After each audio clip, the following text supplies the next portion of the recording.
주셨다. 오랜 뒤에 종들의 주인이 와서 그들과 셈을 하게 되었다. 5 달란트를 받은 이가 나아가서 5 달란트를 더 바치며 주인님, 저에게 5 달란트를 주셨는데 보십시오, 5 달란트를 더 벌었습니다 하고 말하였다. 그러자 주인이 그에게 일렀다. 잘하였다, 착하고 성실한 종아.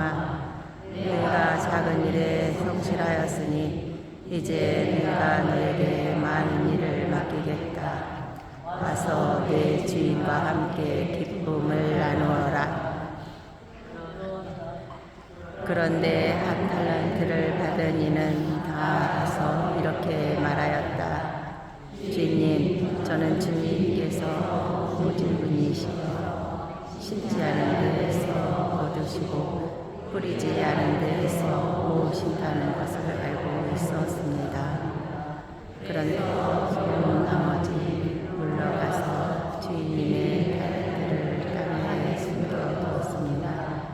보십시오, 주인의 것을 도로 받으십시오.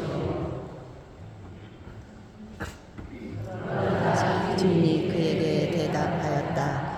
이 악하고 게으른 종아, 내가 심은 데에서 거두고 뿌리지 않은 데에서 모으는 줄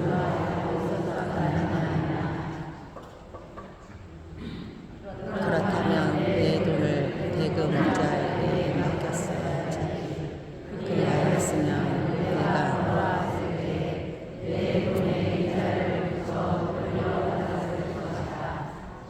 쓸모없는 종은 바깥 어둠 속으로 내던져 버려라. 거기에서 그는 울며 이를 갈 것이다. 아멘. 이 고해성사 생각을 준비하면서 방금 읽은 성경 구절이 떠올랐습니다. 하느님은 잘 활용하지 않는 것을 좋아하지 않으십니다. 그렇죠? 5 달란트를 받나, 3개를 받나, 5개를 받나, 1개를 받나 잘 활용하는 사람들을 좋아하십니다. 이어서 다음에 몇 가지 사실들을 한번 같이 보도록 하겠습니다. 임종을 앞두고 준비하고 있는 부인의 모습입니다. 이어서 남편을 간호하는 말리아 환자 남편을 관여하는 아내의 모습입니다. 이렇게 누군가는 죽음을 준비한다면 또 누군가에게는 그 죽음이 갑작스럽게 찾아오기도 하죠. 예를 들면 특히 사고를 통해서 우리는 소식을 듣습니다. 비가 오면 빗길이어서 나도 모르게 사고가 나고, 눈이 오면 눈이 와서 우리는 이렇게 정말 사고를 주위 곳곳에 언제 터질지 모르는 사고를 위험을 느끼면서 살아가고 있습니다. 이 사진은 정말 안타까운 사진이죠. 얼마 전에 있었던 무한 항공 사고 현장 사진입니다. 남 얘기가 아니죠? 우리는 살아간다고 말하지만 다른 관점에서 보면 죽어가고 있습니다. 죽음을 향해 가고 있기 때문이죠. 그런데 그 죽음은 어느 누구도 피할 수 없다는 특성이 있고, 또 한 가지 예측할 수도 없다는 특성이 있습니다. 며칠 전 저랑 친하게 지내는 중고등학교 동창 친구한테서 연락이 왔습니다. 자기를 20년 넘게 보살펴 주신 할머니께서 위독하시다는 거예요. 그래서 할머니와 이렇게 함께 남은 시간을 보내면서 할머니를 이렇게 간호해드리는데, 눈도 못 뜨시는 그 할머니가 내가 이렇게 손잡아드리고 하니까 눈도 못 뜨시는 그 할머니의 눈가에 눈물이 그렁그렁 맺혔다고 합니다. 그러면서 본인이 너무나 힘들다고, 하루 종일 아무 일도 손에 안 잡히고 너무나 힘들다고, 마음이 너무 답답하고 답답하다고 저의 그런 친구의 그런 초조한 마음을 저에게 털어놓았습니다. 그렇습니다. 우리는 죽음을 피할 수가 없습니다. 아마 이 지구상 모든 사람이 동의하는 바일 것입니다. 우리는 죽음을 피할 수 없습니다. 그리고 또 뭐도 피할 수 없죠, 여러분? 또 무엇도 피할 수 없나요? 죽고 난 다음에 하느님과의 만남도 우리는 피할 수 없습니다. 자명한 사실입니다. 분명한 사실이고 또 중요한 사실이죠. 교리에서는 이거를 심판이라고 말합니다. 하지만 우리는 피할 수는 없지만 잘 준비할 수는 있습니다. 하나님과의 만남을 잘 준비하려면 어떻게 해야 될까요? 마치 면접과도 같습니다. 똑똑한 면접을 응시하는 사람이 예상 질문을 먼저 미리 파악해서 그 면접 날에 임하는 것처럼 우리 역시 마찬가지로 우리가 피할 수 없는 죽음 그리고 피할 수 없는 그분과의 그 대면 시간에 어떤 질문을 물어보실지 우리가 어떤 질문을 받을지 미리 예상하고 그에 맞춰서 우리가 준비해야 합니다. 왜 그렇게 해야 되죠? 죽음은 피할 수 없고 또 내가 언제 그 죽음이 올지 예상할 수도 예측할 수도 없기 때문에 그렇습니다.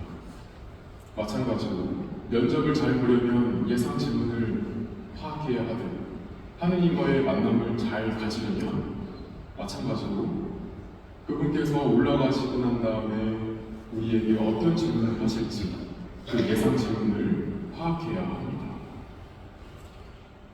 우리는 시간이 흘러 죽음의 문을 열고 하늘나라로 올라가면 하느님 방 안에 들어가서 그분과 차 한잔의 시간을 가지면서 그동안에 어떻게 살았고 무슨 일이 있었고 얼마나 힘들었고 억울했는지 우리들의 이야기 보따리들을 쭉 풀어나갈 것입니다.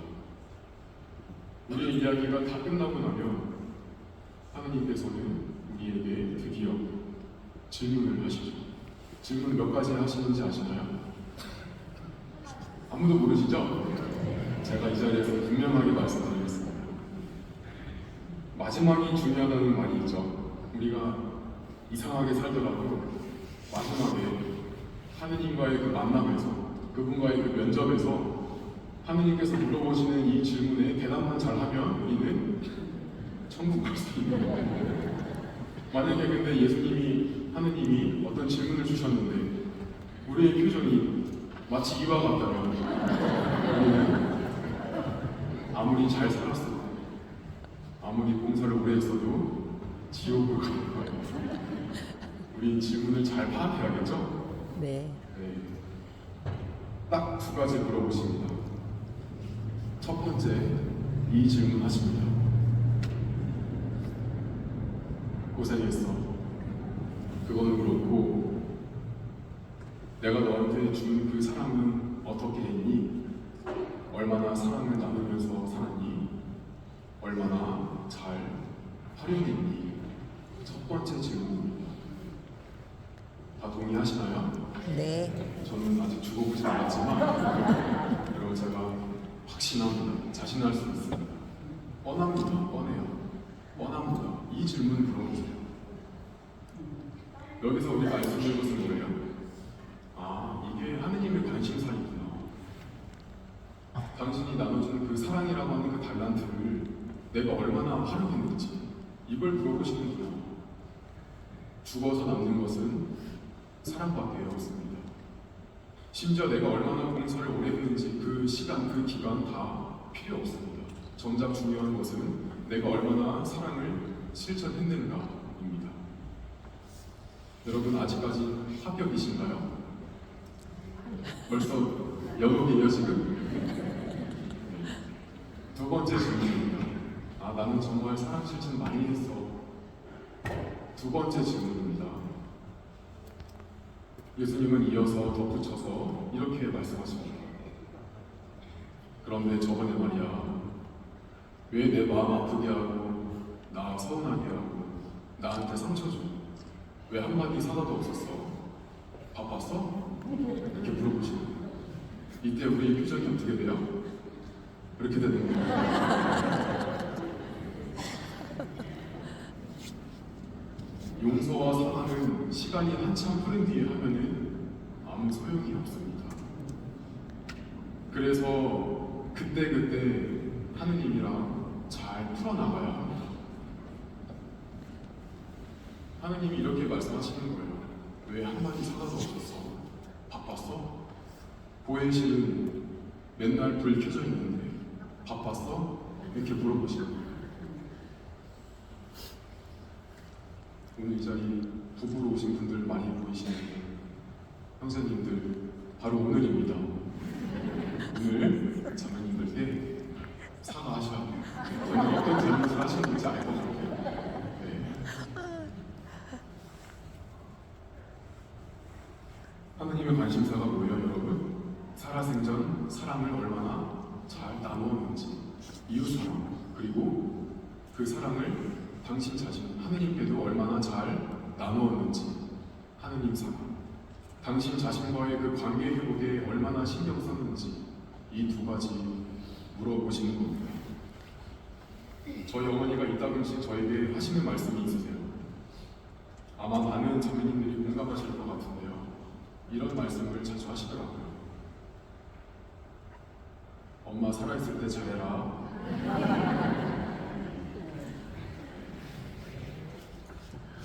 그 누구도 피할 수도 없고 늦출 수도 없는 그 죽음을 맞닥뜨린 다음에서야 하는 것은 이미 안타깝게도 늦었습니다.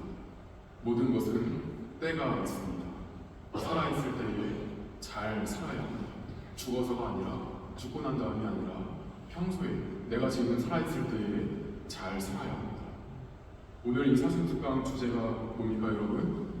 고해성사이죠. 여러분 고해성사 왜 보는 거예요? 바로 살아있을 때 잘 살려고 보는 것입니다. 더 잘 산다는 것은 어떠한 삶을 말하는 걸까요?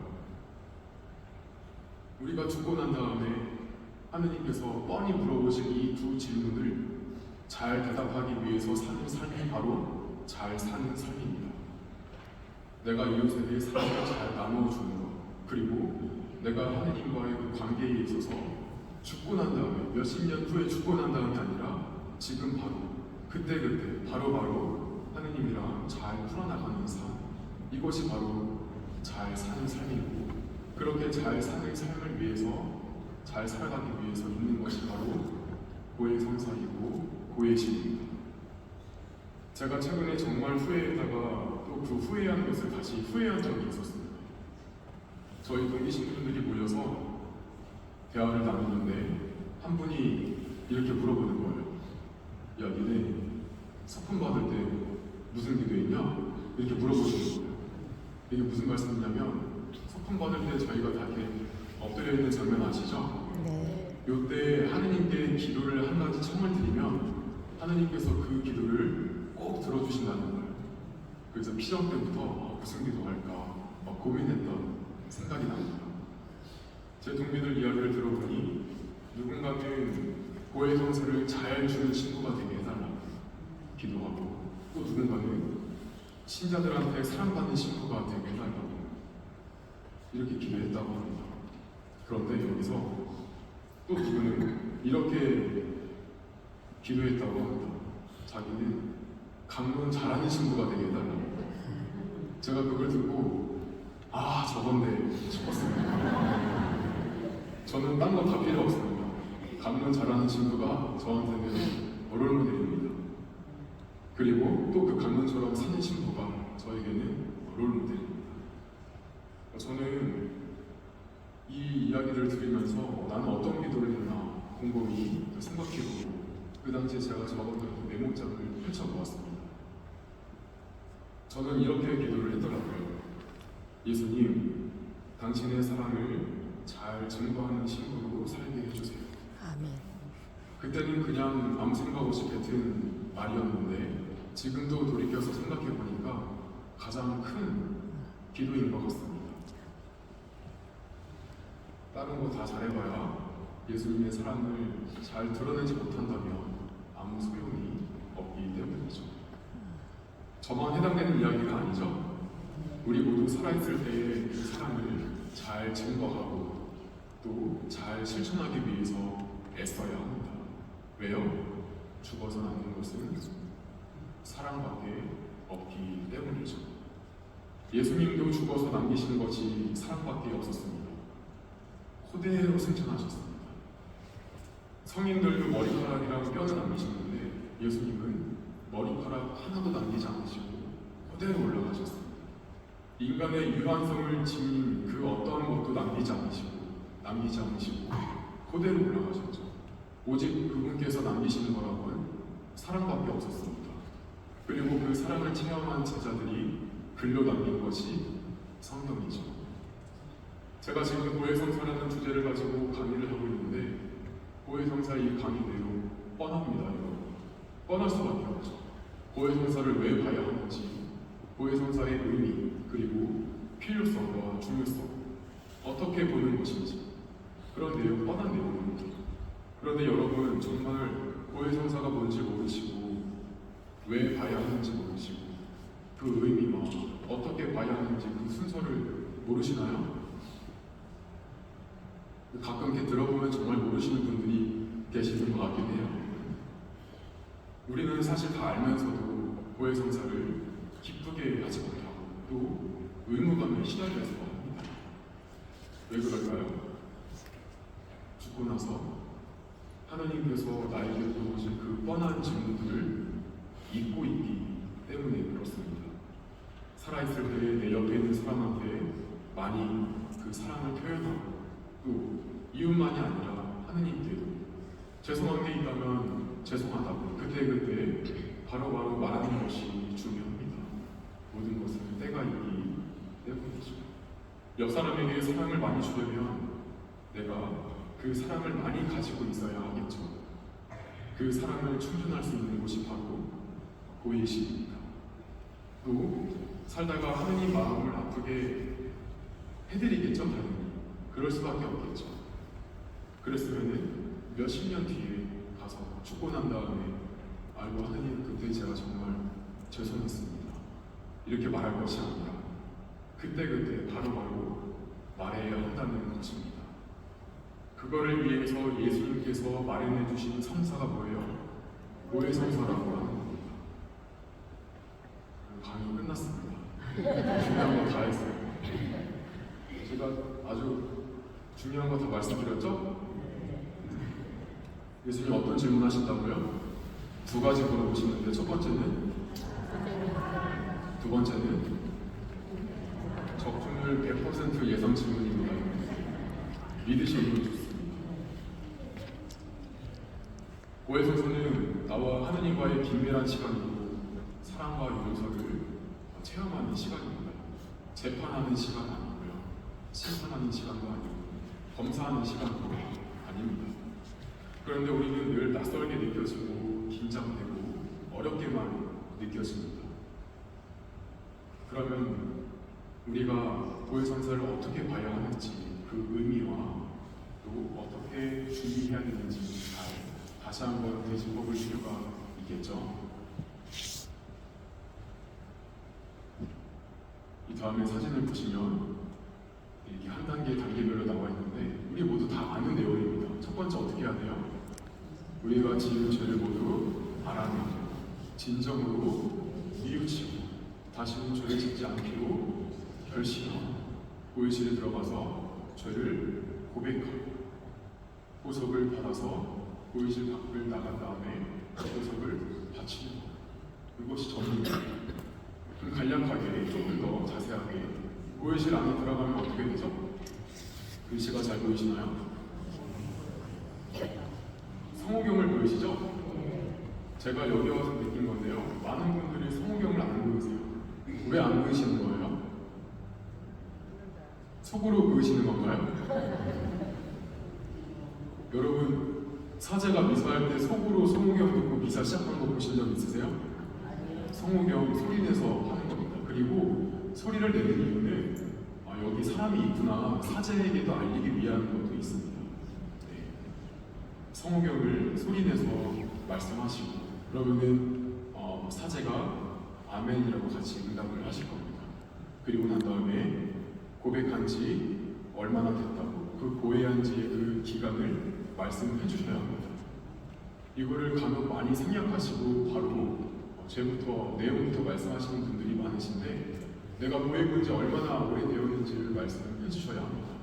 이거에 따라 사제도 이렇게 드리는 말씀이 달라집니다.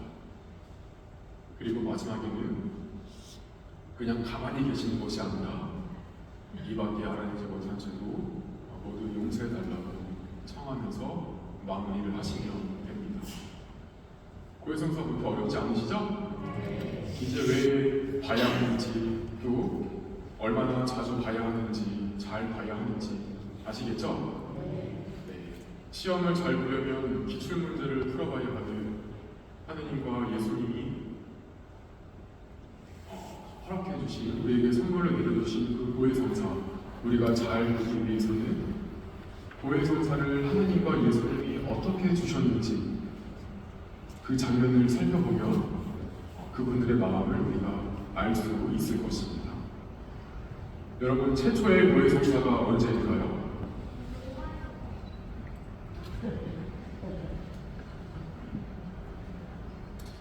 이 인류 역사상 최초의 고해성사가 언제일까요? 저는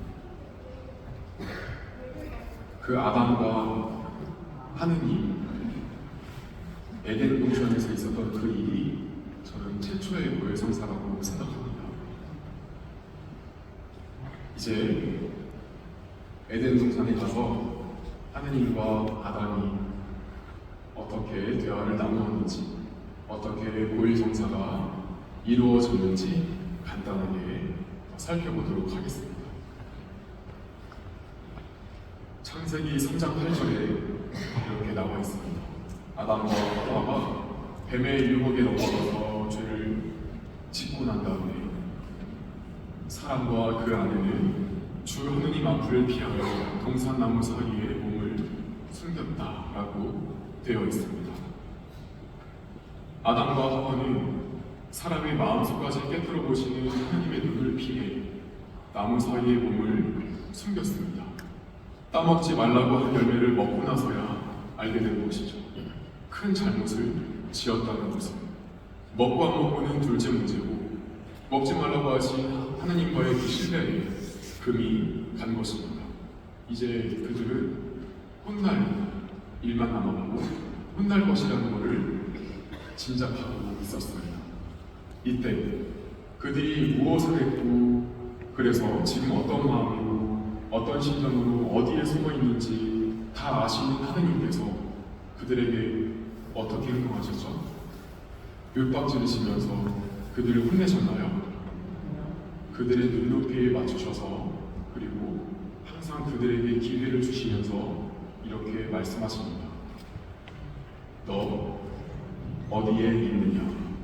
이렇게 말씀하시죠. 마치 자녀가 실수하는 것을 분명히 알면서도 엄마가 이거 누가 그랬을까 하고 물어보는 것처럼 말입니다. 아담은 한치의 망설임도 없이 이렇게 대답합니다. 동산에서 당신의 소리를 듣고 제가 알몸이기 때문에 두려워 숨었습니다. 본인의 잘못을 알고 혼날 것이 예상되었는지 평소와 같이 다가오시는 하느님이 이제 두렵게만 느껴졌나 봅니다. 지금까지는 한 번도 숨지 않았다가 부끄러움과 두려움에 숨는 자신의 모습이 어색하고 자연스럽지 못하게 느껴진과 동시에 그는 자신이 무엇을 잘못했는지 그래서 하느님께서 어디 있냐고 찾으실 때에 어떻게 내가 말했어야 했는지 알고 있었습니다. 하지만 그러해도 뉘우치거나 하는 마음은 없었지요. 하느님은 그가 어떤 잘못을 했는지 명확하게 다시 한번 콕 짚어서 물어보십니다. 이제 더 이상 발뺌하지 못하게 말이죠. 그리고 나는 다 알고 있으니 지금 기다려주고 있으니 너가 용기 내서 너의 잘못을 나에게 말해줄 것을 기대하시면서 다음과 같이 또 물어보십니다. 내가 알몸이라고 누가 알려주거냐? 내가 너에게 따먹지 말라고 명령한 그 나무 열매를 너가 따먹었느냐? 하고 물어보십니다.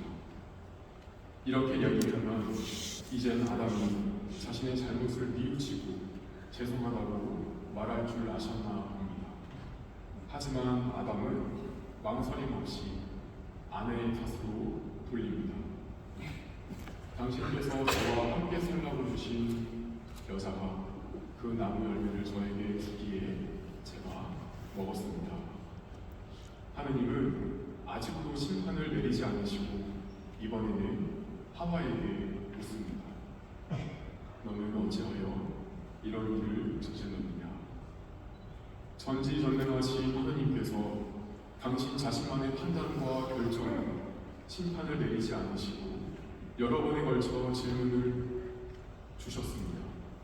굳이 묻지 않아도 이미 정답을 다 아시는데에도 이렇게 4번에 걸쳐서 물어보십니다. 왜 이렇게 물어보시는 걸까요? 그들의 양심을 건드리기 위해서 그렇습니다. 그리고 그들이 먼저 진심으로 뉘우치고 또 스스로를 용서하고 다시는 같은 죄를 짓지 않겠다고 결심하고 그래서 죄송하다고 용기 내서 말하기를 기다리시는 것이죠. 하느님은 그런 분이십니다. 우리에게 용기를 내라고 용기 내서 고백하라고 언제나 기다리시고 우리가 그런 용기를 내서 죄를 고백할 수 있도록 끝까지 기다려주시고 그런 기회를 주시는 그런 분이십니다. 어떤 분이시라고요? 기다려 두시는 분. 진심으로 뉘우치고 용기 내서 고백하고 그리고 그거를 다시 한번 결심하고 용기 내서 고백하고 회개하기를 바라시는 분 그리고 끝까지 언제나 기다리시는 분 하느님은 그런 분이십니다. 두 번째로 이어서 볼 장면은요 신약으로 넘어와서 예수님과 어느 한 여인의 장면을 간단하게 살펴볼 것입니다. 이 안에서 또 나타나는 예수님의 마음은 어떠하신지 우리가 캐치해 보면 좋겠습니다. 가늠하나 잡힌 여인의 이야기 다 아시죠? 네, 바리사이들이 한 여인을 끌고 와서 예수님 앞에 데려다 놨습니다. 그리고는 말합니다. 이 여자는 죄를 지었습니다. 명백하게 저희도 그 죄 지은 것을 받고 이 여자는 본인이 인정하고 있습니다. 어떻게 해야 됩니까? 물어봅니다. 예수님 마지막에 뭐라고 하세요? 누구든지 죄가 없는 사람이 먼저 이 여인에게 돌을 던져라 하시면서 그 다음 뭐라고 말씀하시죠? 그 여인에게 가거라. 너를 관제하지 않는다. 그리고 이제부터 죄를 짓지 마라. 예수님은 많은 병자들을 고쳐주셨고 또 많은 사람들을 용서해 주셨습니다. 그 용서와 그 자비 끝에는 항상 어떤 마음이 있으셨어요? 제발 낫기를, 제발 회복하기를, 그리고 다시는 죄를 같은 죄를 짓지 말기를. 짓지 않기를 바라시는 마음이었습니다. 이처럼 하나님은 우리가 진심으로 뉘우치기를 바라시고 용기 내서 죄를 고백하기를 바라시고 또 다시는 그 같은 죄를 짓지 않는다고 굳은 결심을 하기를 바라시는 분이십니다. 이 3가지 요소 굉장히 중요합니다. 이제 이 오해성사의 큰 단계를 살펴볼 것인데요. 우리가 흔히 말하는 오해실에 들어가기 전 단계 있죠? 통회라고 하는 그 단계, 바로 이 3가지를 포함하고 있어요. 진심으로 뉘우치고 굳은 결심을 하고 그리고 오해실에 들어가서 명확하게 깔끔하게 숨기는 거 없이 죄를 고백하는 것, 이것이 오해성사에 있어서 굉장히 중요한 부분입니다. 고해성사의 3단계, 아까도 간략하게 살펴보았지만 쉽게 말해서 고해실에 들어가기 전과 고해실 그리고 고해실 밖에 그 상황은 이렇게 크게 세 단계로 이루어집니다. 고해 전에는 어떤 단계예요? 통회의 단계입니다.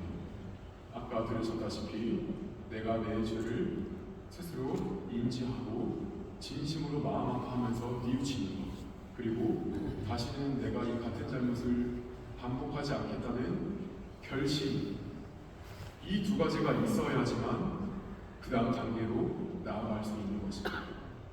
많은 분들이 제가 감히 판단할 수는 없겠지만 이 두 가지를 안 하고 그냥 들어오세요. 그러면 되는 거예요? 안 되는 거예요? 안 되는 거예요.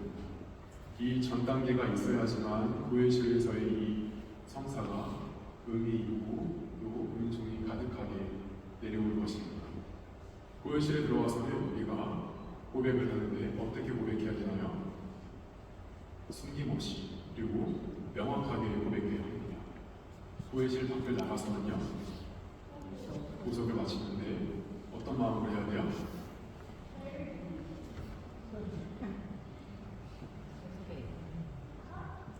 왜 이렇게 많이 주셔? 하면서 하면 돼요? 여러분 이제 좀 있으면 판공식이잖아요. 제가 그 전에 있던 성당에서 이제 판공성사를 드리는데 주임신부님이 식사 중에 그러시는 거예요. 보자, 이번에는 판공성사 시기 동안 고속으로 우리가 이렇게 함께 맞추면 좋을 것 같아. 이러셔서 제가 뭐 여부가 있겠습니까? 알겠습니다. 어떻게 드릴까요? 묵주기도 5단을 드리자는 거예요. 그래서 저는 이 묵주기도 5단이 많은 양이라고 느껴지지가 않는데 많은 양이죠? 네.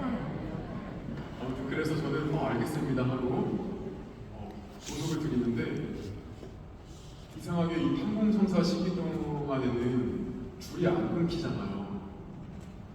근데 제 앞으로 고해 보시는 분들이 없는 거예요. 이게 뭐였어요? 어떤 자매님이 난 도자 신부님한테 성사 봐야지 하고 딱 섰는데 어떤 자매님이 딱 그러는 거예요. 야, 가지마. 도자 신부님 보석으로 묵주기도 5단 줘. 그러자 그 자매님이 진짜? 그리고 주임 신부님으로 다 가신 거예요. 나중에 알고 보니까 주임 신부님은 간단하고 주신 거예요. 저한테는 묵주기도 주자고 하셨어요. 여러분 이제 사순식이고 판공식이고 여러분도 고해성사 보기 힘드시겠지만 저도 고해성사 드리는 거 쉽지 않습니다. 그런데 저는 얼마든지 편하게 갈 수 있어요. 한번 겪어봤거든요. 나에게 안 오게 할 수 있는 방법. 그래도 여러분 고해성사 잘 보실 거죠? 네. 이제 이 각 단계에 맞춰서 하나하나 어떤 부분을 우리가 잘 신경 써야 하고 그리고 어떤 마음으로 해야 되는지 하나하나 살펴보도록 하겠습니다. 먼저 고해 전 단계, 고해실에 들어오기 전에 해야 될 겁니다. 근데 이게 말이 쉽지 굉장히 오래 걸립니다. 아시다시피 굉장히 어렵습니다. 그래도 해야 되는 거예요. 통회라고 하는 뉘우침과 결심을 해야 되는데 그러기 위해서는 우리가 정말 깊은 성찰이 필요합니다. 하느님과 아담과의 대화에서 알 수 있는 하느님은 우리가 진심으로 뉘우치기를 원하십니다. 그래서 끊임없이 물어보시죠. 너 어디 있느냐? 이 말 창세기에서는 그 공간을 물어보신 말씀이었지만 오늘 우리한테도 똑같이 물어보시는 거예요. 너 어디에 있느냐? 이제는 공간에 해당되는 질문이 아닙니다. 심리적인 질문입니다. 너 어디에 있느냐? 나는 여기 있는데 너 얼마큼 나와 멀어져 있느냐? 너 지금 어디에 있느냐? 너의 현 주소를 봐라. 이런 말씀이죠. 하느님의 이 말씀 계속해서 우리한테 다가오시고 우리 내면을 건드리십니다. 그리고 하느님께서는 절대 우리가 어떤 잘못을 했는지 명확하게 말씀하지 않으시죠. 왜요? 끊임없이 우리가 성찰하고 찾기를 바라십니다. 그래서 계속 물어보시는 거예요. 너 어디 있는지 다 알면서도 물어보십니다. 아담에게 하셨던 말씀들을 지금 우리에게도 하시는데 우리는 그 소리를 양심이라고 합니다. 우리는 끊임없이 작지만 불편한 그 양심의 소리에 귀를 기울여야 합니다. 그래서 내 마음 안에 어떤 특정한 장면이 불편함으로 올라올 때 명확하게 이것이 죄인지 아닌지, 그리고 죄라면 어떤 죄인지, 왜 죄인지, 다시 말해 이것이 내가 왜 죄고 내가 왜 이것이 불편하게 느껴졌는지를 끊임없이 살펴야 합니다. 언제까지요? 내가 죄를 지었구나. 내가 하느님의 마음을 아프게 해드린 거였구나. 알 때까지 해야 되는 거예요. 하느님의 마음을 아프게 해드리는 것, 안 아프게 해드리는 것, 덜 아프게 해드리는 것, 딱딱딱 구분되어 있지 않죠.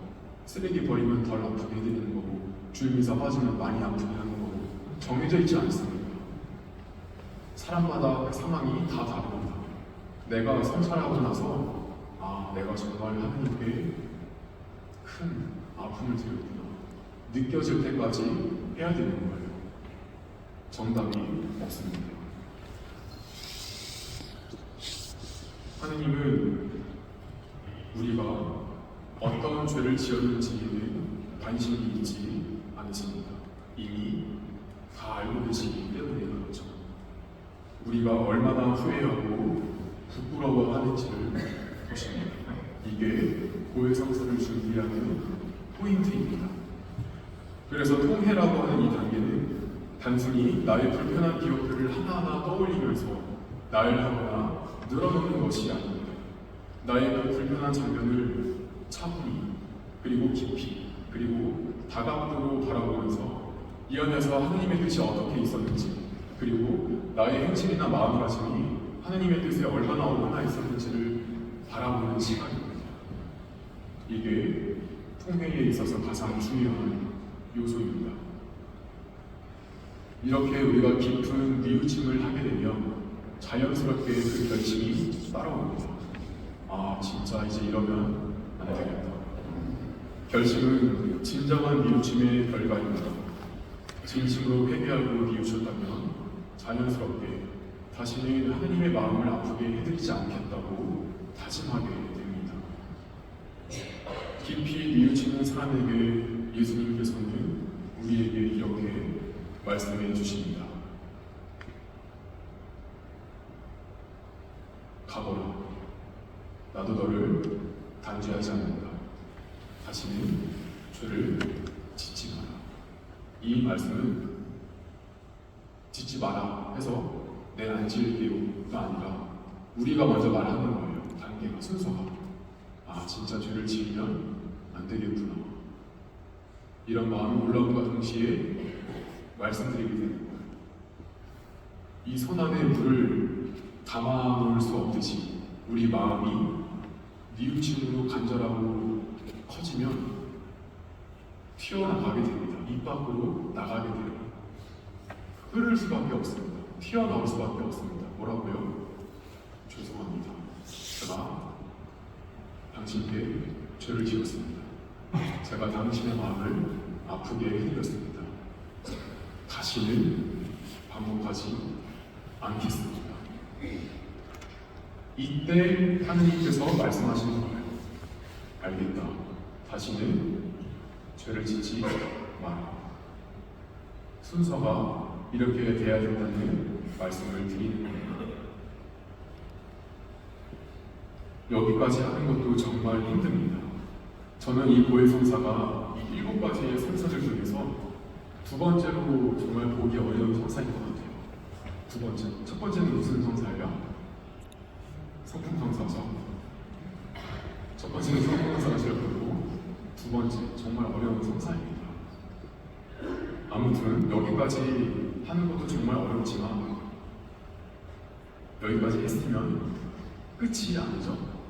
보유실에 들어가서 이제 나의 이 마음을 하느님께 말씀드려야 합니다. 마음 안에만 가지고 있으면 어떻게 돼요? 나중에 죽고 나서 하느님이 왜 그때 말 안 했어? 물어보시죠. 그러니까 교회실에 가서 그때 말씀드려야 합니다. 그게 바로 고백이죠. 고백은 어떻게 해야 되나요? 객관적이고 간결하게, 그리고 불필요한 내용까지 세세하게 말할 필요는 없습니다. 또 한 가지가 있다면 그 죄의 내용에 해당되는 그 내용이 그 죄의 무거움에 대해서는 말씀을 해주셔야 합니다. 예를 들어서 뭐 얼마나 자주 반복하고 있는지, 뭐 내가 스스로 통제가 잘 안 된다든지 하는 이 이야기들을 같이 해주시면 좋습니다. 고백 어떻게 하셔야 한다고요? 객관적이고 간결하게, 그리고 불필요한 내용까지 세세하게 말씀드릴 필요는 없고, 다만 같은 죄를 고백하더라도 거짓말을 했습니다. 예를 들어서 거짓말을 했습니다 라면 그냥 거짓말을 했습니다가 아니라 내가 뭐 얼마나 했는지, 내가 이 거짓말을 하는 나의 이 악습이 얼마나 나의 이 영향을 주고 있는지, 이런 것들을 이 죄의 무게에 대해서도 말씀을 해주셔야 합니다.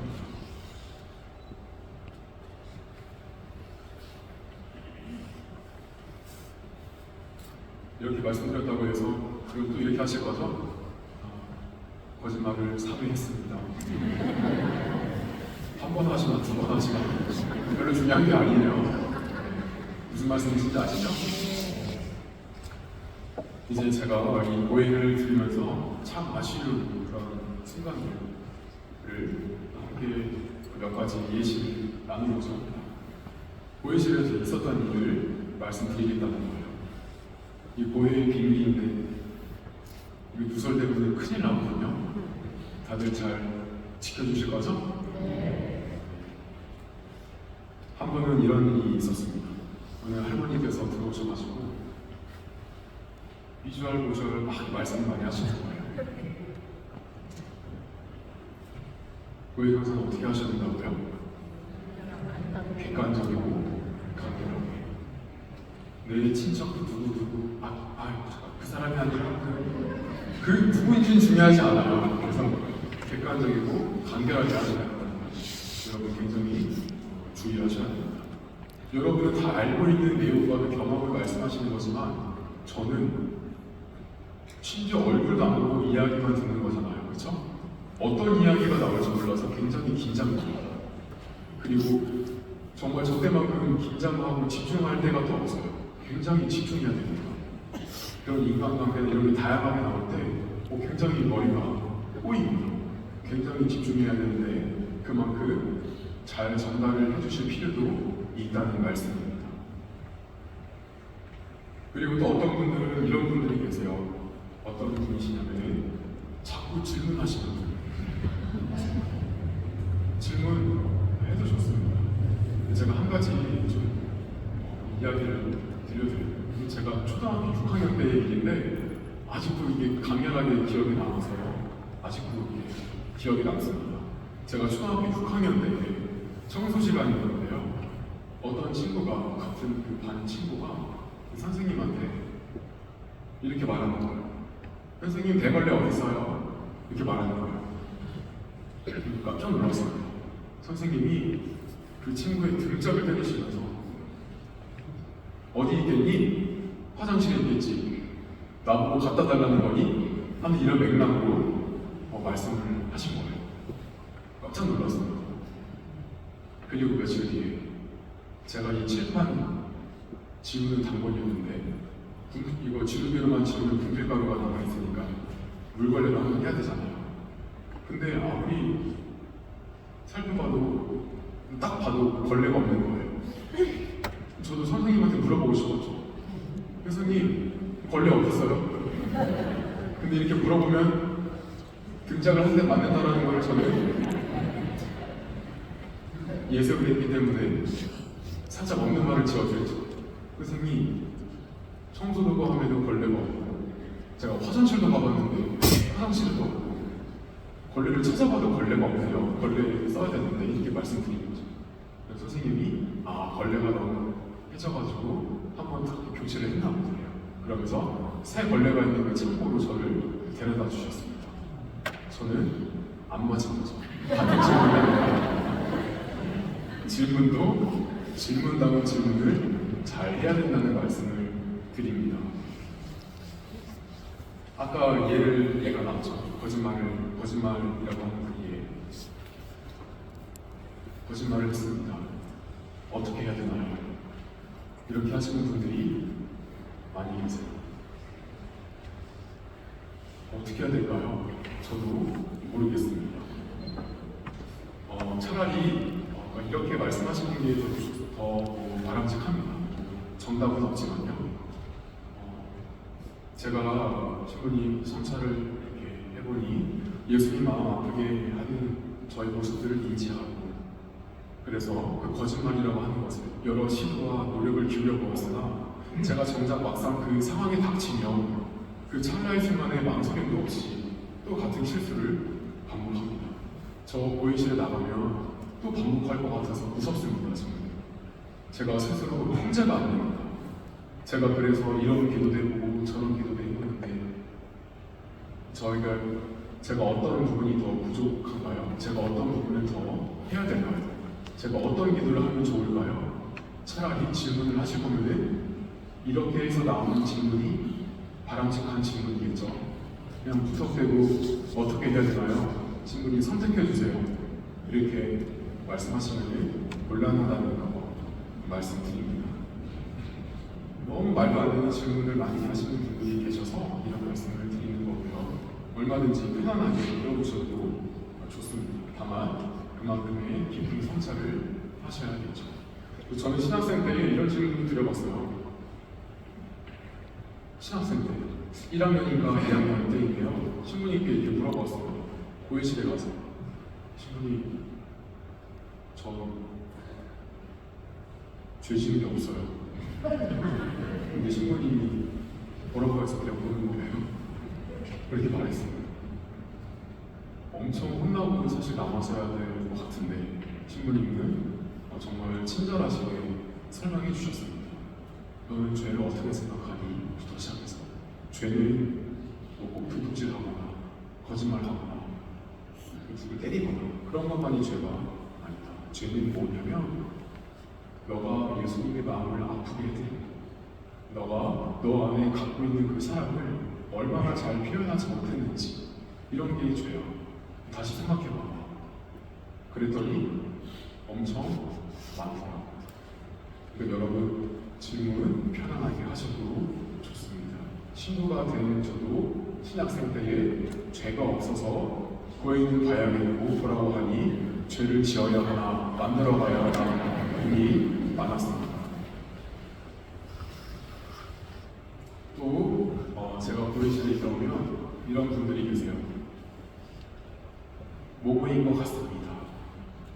직장 동료에게 상처되는 말을 한 것 같습니다. 이렇게 말씀하세요. 그래서 상처되는 말을 했다는 거예요? 안 했다는 거예요? 이렇게 애매하게 말씀하시면 안 되죠. 이거는 고해실 들어오기 전 성찰 부족입니다. 뭐뭐 한 것 같습니다. 죄를 지은 것 같습니다. 밥 먹으니? 물어봤는데 먹은 것 같아요. 먹었다는 거야? 안 먹었다는 거야? 뭐뭐 한 것 같습니다라는 말은 적어도 고해실에서만큼은 쓸 수 없습니다. 명확해야 돼요. 했습니다. 안 했습니다. 앞으로 할 겁니다. 안 되겠죠. 했습니다. 딱 명확해야 됩니다. 제가 학교에 있을 때 제 영성진우 신부님께서 이런 말씀을 하신 적이 있었습니다. 기도를 잘 하려면 언제 한번 제가 강론 때에도 말씀드린 적이 있는 것 같은데 기도의 끝이 물음표가 아니라 느낌표로 끝나야 한다고 말씀해 주셨어요. 하나님이 나에게 이런 말씀을 해주시는 건가?가 아니라 이것도 이제 하나의 과정이겠지만요. 정말 제대로 기도를 했다면 하나님이 나한테 이런 말씀을 해주시는 거구나. 느낌표. 성찰할 때에도 내가 잘못을 했구나. 했나? 아닙니다. 내가 하나님의 마음을 아프게 했구나. 아프게 했나? 아닙니다. 고해실 들어오셔서도 고백하실 때에 명확하게 말씀을 하셔야 됩니다. 이 모든 것들이 다 성찰과 깊은 관계가 있죠. 그 다음 제가 가장 많이 듣는 고해, 여러분 짐작되시죠? 주일미사 한번 빠졌습니다. 또각또각 들어오셔가지고 문 쾅 닫으신 다음에 야, 성가 내가 보여야지 한 달 됐고요. 주일미사 한번 빠졌습니다. 엄청 많아요, 여러분. 이 뉘앙스가 느껴지시죠? 이 사람은 고해성사를 의무적으로 보는 사람이에요. 아마 한 번쯤은 있으셨을 수도 있습니다. 주일미사 한 번 빠졌습니다. 여러분 주일미사 한 번 빠지셔도 되고요, 두 번 빠지셔도 되고요, 한 달 내내 안 나오셔도 돼요. 냉담하셔도 좋습니다. 어떻게 신부님이 저런 말씀을 하시지? 냉담하셔도 돼요. 여러분 밥 먹지 말라고 말씀드린다고 식사 안 하실 거예요? 필요성을 느끼면 다 하게 됩니다. 해야 돼서 해야 되는 게 고해가 아니라 내가 정말 필요해서 살려고 해야 되는 게 고해이죠. 주일미사 한 번 빠졌습니다. 이거는 한 가지 이런 말씀을 드리고 싶습니다. 먼저 예시를 한번 들어볼게요. 엄마와 아들이 있습니다. 엄마가 아들한테 너 여기서 공놀이는 하지 마. 여기 공놀이 하면은 깨질 것들이 많이 있으니까 차라리 딴 데 가서 해. 여기서는 공놀이 하지 마. 했어요. 그 말을 안 들은 아들이 그 자리에서 공놀이를 하다가 결국 뭐 하나 깨뜨려 먹었습니다.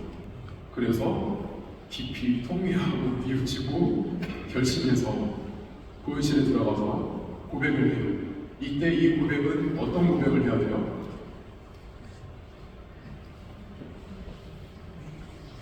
제가 엄마 내가 유리 깨먹었어 이렇게 말하면 제대로 된 고해가 아니죠.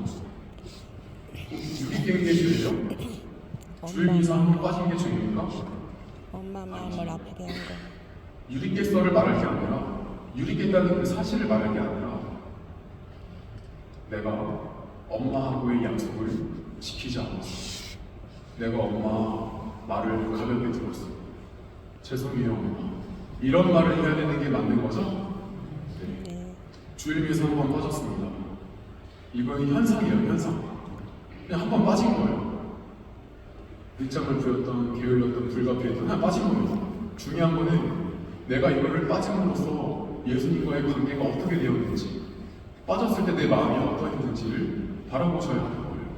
그리고 그거를 말씀하셔야 하는 거예요. 예를 들면 이렇게 말씀하실 수가 있겠죠. 제가 주일미사를 한 번 빠졌는데 이렇게 시작해야 되는 거예요. 빠졌습니다. 끝이 아니야. 빠졌는데 신부님 사실 저는 툭 하면 빠져요.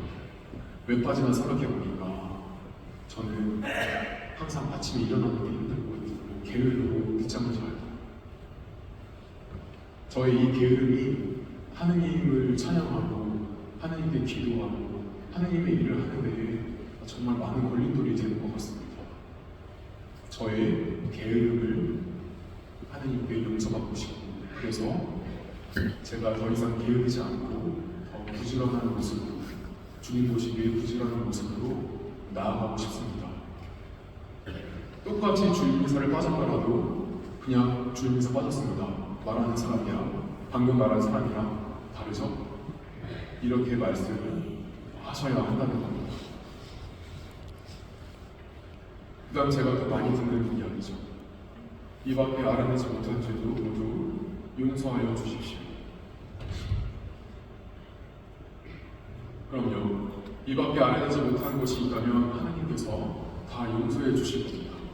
그런데 이 밖에라는 이 좁은 그늘 밑에 몸을 구기고 숨기는 경우가 얼마나 많은지 모르겠습니다. 문자 그대로 우리가 정말 이 밖에 알아내지 못한 것을 용서를 청하면 용서를 해주실 거예요. 그런데 여러분 정말 이 밖에 알아내지 못한 죄가 있으세요? 다시 한번 생각해봐요.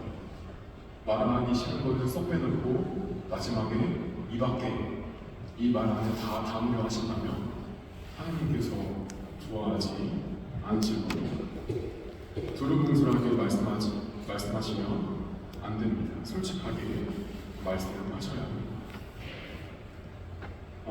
또 한 가지 이 고해를 보실 때에 많은 분들이 걱정하시는 게 신부님이 나를 알면 어떡하지?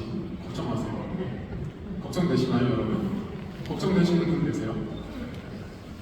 신부님 내 목소리를 알아들으시면 어떡하지? 저 정말 궁금해서 여쭤보는 거예요. 정말 그런 걱정이 되시는 분 계시나요? 걱정 안 되시죠? 걱정하지 마세요. 좀 죄송한 말씀이지만 그렇게까지 관심이 없습니다. 순례를 지고 주일사를 한 번 빠졌고 두 번 빠졌고 남한테 어떤 상처를 주고 관심이 없다는 말은 관심이 없다기보다도 그렇게까지 깊이 알 그게 없습니다. 그럴 뿐더러 이미 고해실에 있는 사제들에게는 관심사가 어떻게 하면 하나님의 용서를 전할 수 있을까, 그리고 지금 어떤 말씀을 하시고, 그리고 설령 아까같이 주일에서 한번 빠졌습니다 이렇게만 말씀하시더라도 이 말 안에 이분이 어떤 고민과 어떤 그런 게 깔려있는지 그거를 살펴보기 위해서 부단히 집중하고 애쓰죠. 이 사람 누구지? 잠깐만, 누구지? 이런 죄를 지었다고 이렇게 생각할 여유도 없고요. 이렇게 생각을 한 적도 없습니다. 오히려 중대한 죄를 고백하는 용기에 놀라서 기억에 남았으면 남았지 무슨 죄를 지었지 관심이 없다는 거 여러분 걱정 안 하셔도 되겠습니다. 그 다음으로 고백을 하면 사제경을 외워드리죠. 사제경을 외우던 중에 나가시는 분들이 많이 계세요. 그러면 돼요, 안 돼요? 안 됩니다. 고해성사의 필수 유효 조건이에요. 사제경 아시나요? 다 배웠는데 사제경이 빠져있다면 성사가 유효하게 이루어지지 않습니다. 사제경을 다 들으셔야 돼요. 짧은 사제경은 이러죠. 나도 성부와 성자와 성령 이름으로 이 교회의 죄를 용서합니다. 제가 고해를 드리면서 나도 고해성사 좀 보고 싶다. 우리 교우분들 정말 좋겠다. 언제든지 보려면 보실 수 있으니 하는 그런 생각이 들 때쯤에 어느 한 분이 고해를 보시는데 순서가 잘 헷갈리셨는지 앞에 그 붙여져 있죠? 해서는 안 되는 순서까지 가셨더라고요. 저한테 사제교를 외워주셨습니다. 인자하신 친구분께서 보석으로 바치세요 말씀드리니까 그분이 인자하신 친구분께서 배우셨더라고요. 제가 듣고 있다가 너무나 좀 이렇게 웃기기도 하고 했는데 하느님이 무식하면 이렇게라도 우리의 죄를 용서해 주시려고 보석을 주시는구나, 사제경을 주시는구나. 저에게 굉장히 인상적인 체험이었습니다. 사제경 꼭 다 듣고 가셔야 합니다. 그리고 나서 보석을 받죠?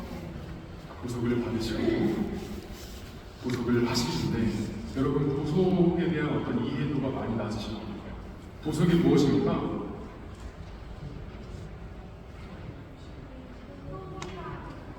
보석이란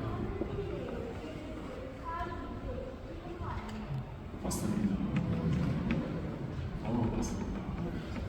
제가 교회실에 있는데 어떤 할머니께서 이러셨어요. 아유 신부님 바쁘신데 얼른 보석이나 줘요. 깜짝 놀랐어요. 너무 웃겼어요.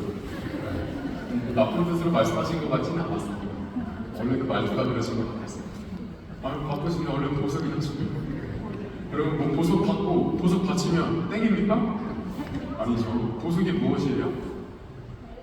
죄에 대한 벌? 아니죠. 조건식을 어떤 면접으로 생각하시면 안 됩니다.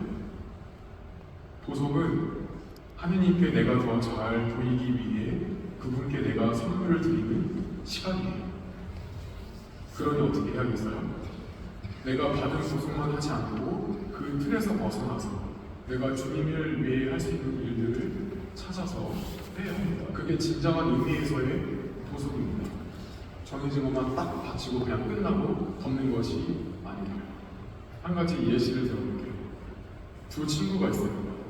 한 친구가 한 친구에게 그 친구가 정말 아끼는 물건을 빌렸는데 그만 고장을 낸 거예요.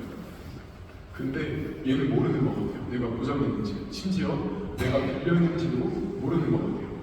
말 안 하면 그냥 넘길 수 있습니다. 안 물어줄 수도 있어요. 그렇지만 깊이 통회하고 뉘우치고 그 결심해서 용기 내서 고백하기로 합니다. 고백할 때 이 친구가 나한테 화내면 어떡하지? 그리고 내가 이렇게 이 친구의 소중한 물건을 내가 함부로 다뤄서 상처받고 나와 이 관계가 틀어지면 어떡하지? 많은 걱정이 들었지만 끝내 용기를 내서 고백을 하죠. 친구야 미안해. 내가 너의 그 물건을 내 실수로 망가뜨렸어. 미안해. 그러자 그 친구가 뭐라고 해요? 하느님이 뭐라고 해요? 괜찮아. 괜찮아. 신경 쓰지 마. 하느님이 친구가 이렇게 말하죠. 그러면 그래? 알겠어. 고마워. 그거 끝이에요? 아니죠. 너무 미안하면서도 기쁩니다. 그래서 그 친구에게 도움이 될 만한 것들을 뭐가 있을까 하고 고민하죠. 그러다가 끝내 결심합니다. 다음에 만날 때 이 친구가 좋아하는 빵을 하나 사다 줘야겠다. 그쵸? 이게 경우가 있는 거죠? 이게 사람 사는 그거죠? 괜찮아. 그래? 괜찮아? 알겠어. 하고 끝나는 것이 아니라 그래? 그래 알겠어. 미안해. 정말 고맙다. 그러면서 내가 그래도 얘 뭐 어떻게 해주면 좋을까? 비슷한 거 찾을까? 얘 좋아하는 거 뭐가 있을까? 얘한테 도움이 될 만한 거 다시 얘의 기쁨을 돌려주기 위해서 뭔가를 고민하고 생각하고 실천하는 거예요. 그게 바로 뭐예요? 그게 바로 보석입니다. 이렇게 하면 친구가 기뻐하겠지 하면서 선물을 주는 것. 그 작고 사소한 선물을 주는 것. 그것이 바로 보석입니다.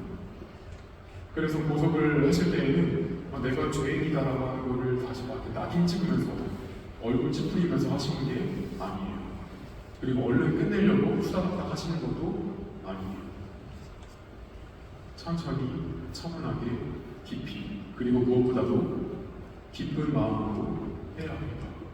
보석은 하느님께 받은 용서에 대한 감사함을 내가 너무나 감사해서 내가 내어드리는 선물이 바로 보석이에요. 그게 정말 진정한 의미에서의 보석입니다. 그러면 하느님께서 그렇구나, 괜찮아, 다 용서해 줄게 라고 말씀하십니다. 그리고 굉장히 기뻐하시죠. 그리고 그런 사람에게는 이렇게 그때그때 잘 용서를 청하는 사람한테는 나중에 죽고 나서 그 두 번째 질문을 안 하시겠죠. 서운한 게 없습니다. 너는 그냥 바로 절로 들어가, 천국으로 들어가, 바로 들어가는 거예요.